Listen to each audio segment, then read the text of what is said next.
Hey guys, welcome to my garage and welcome to my latest test bike. This is a brand new Specialized Tarmac Disc Sport, an all new bike in the company's range and the most affordable tarmac with disc brakes. If you want disc brakes and a tarmac and a race bike, this is a good looking bike. So it costs £2,350. You get a full carbon fibre frame and fork with some very nice details, we'll touch on those in a bit. A complete Shimano 105 11-speed group set, very nice looking DT Swiss wheels with specialised tyres and a complete specialised finishing equipment. Now the tarmac needs no introduction, really popular long running race bike. This is the company's lightest, most all-round versatile bike. You can use it for racing in the mountains, crit races, you can use it for sporties and general training rides as well. So it really is a versatile bike if you prefer that fast handling and performance focused ride you get from such a bike. At the beginning of last year, Specialized totally updated the tarmac. This is now the 6th generation tarmac and it's a bike that goes right back to the turn of the century, and in that time it's been a really popular bike for everything from racing to sporties, just a really good versatile lightweight performance focused bike. And this latest bike is also the best looking bike in my opinion, but more than that, it's lighter, it's stiffer, better handling, and there's also an aerodynamic influence. So while this bike looks the same as the S-Works bike I tested last year, I linked that review in the description below, the main change is the carbon fibre grade used in the construction.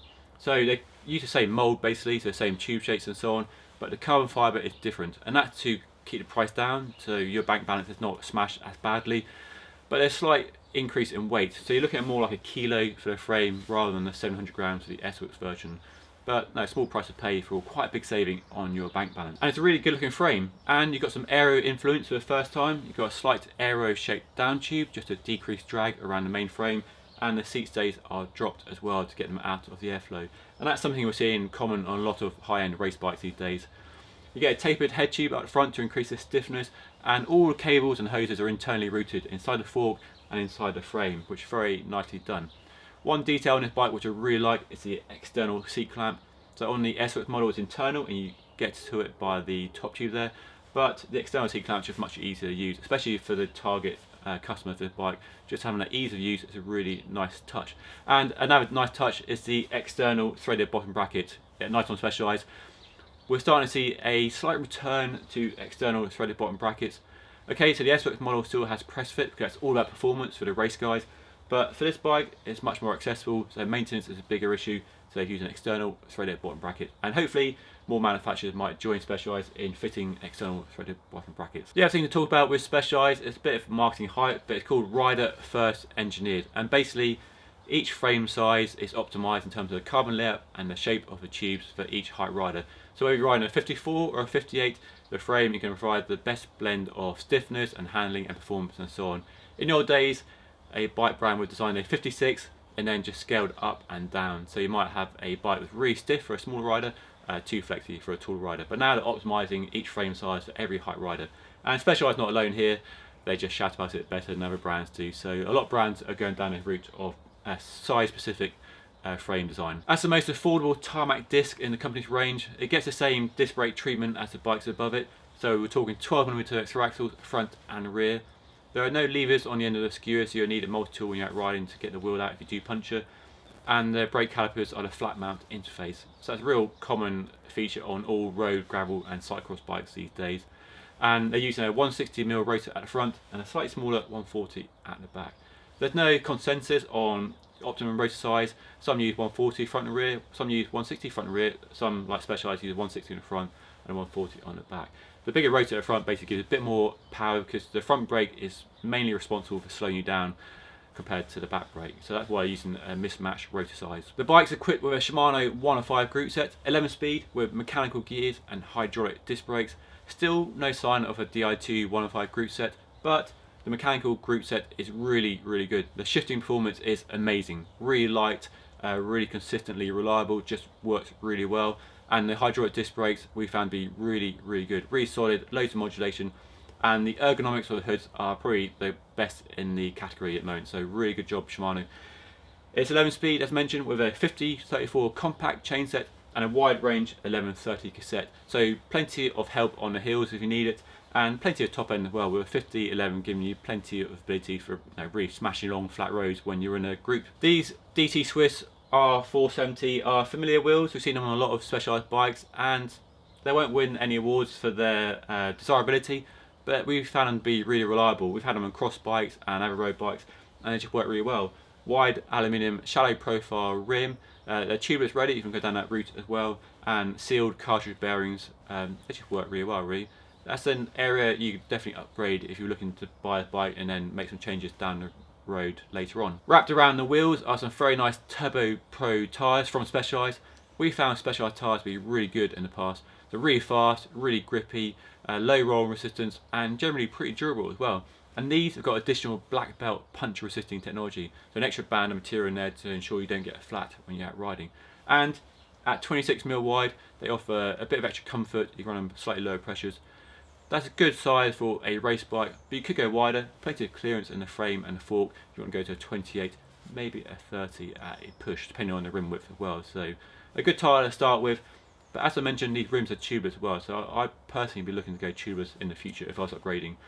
But no, a good starting point. As well as doing tyres, Specialized also does finishing equipment, and by finishing equipment I basically mean the contact points.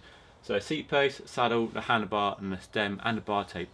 Now, as a carbon fibre seat post, very nice design with an easy 1-bolt clamp design. You might notice I've changed the saddle from the stock saddle because I've been riding this new Power Elaston Pro saddle. Be a review on the site soon, but really liking the shape of the saddle. The handlebar is nice aluminium construction, and it's a really shallow, short reach drop, so easy to get to the drops, and just a really nice ergonomic shape, and a nice aluminium stem. There's plenty of space on the stem as well, so you can change the height of the bike if you need to.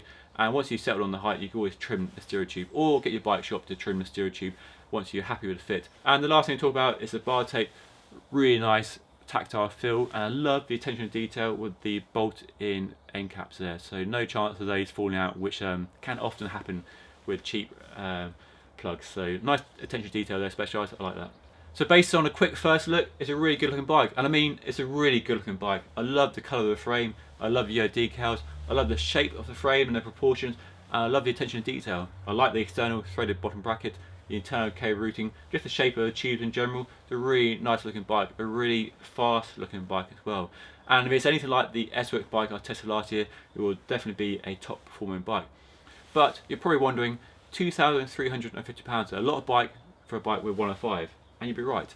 There are some manufacturers, some direct sales brands, which would be more competitive in terms of offering a better group set and a better component selection for the money. But I think this bike is greater than the sum of its parts. You've got a really class-leading, state-of-the-art frame. So a lot of development has gone into the frame and fork. As I mentioned, 6th generation, only launched last year, so it's not an old frame, not 3 or 4 years old. And the price you pay is a slightly lower spec compared to some of its rivals. Whether it's a good thing or a bad thing really depends on your point of view and what you're shopping for when you're buying a new bike. If you want the best frame set for your money and you don't mind a slightly lower spec, then this is a really good choice. But if you want the best bang for your buck and you want the best group set you can possibly get, then there might be better choices. But I think they could be better than some of its parts. And if it's anything like the S-Works bike I tested last year, it will offer really good performance and it's a really good upgrade package as well. So all in, it's a really good looking bike, really nice looking frame, really sensible, no nonsense equipment. Maybe not the best highest spec for the money, but you're getting a really good package I think, and I can't wait to ride it. So I'm going to fit some pedals and go for a ride. I'll let you know how I get on in a future video, so stay tuned for that. It should be interesting to see how I get on. I'm really looking forward to find out whether it's anything as good as the S-Works bike I tested last year. Okay, a little bit heavier, but hopefully the handling and the performance is still there in this £2,350 package. But I think it's a good time to wrap it up. Thank you so much for watching. Make sure you hit that like button if you enjoyed this video, and if you haven't already, make sure you subscribe to our channel. We're producing loads of videos these days, loads of first looks, bike reviews, and more tech from the cycling world. So make sure you hit that red subscription button below so you miss any future video, and maybe hit that notification bell as well so you get alerted when we do upload a new video. But that's all for now. Thanks so much for watching, and see you all again next time.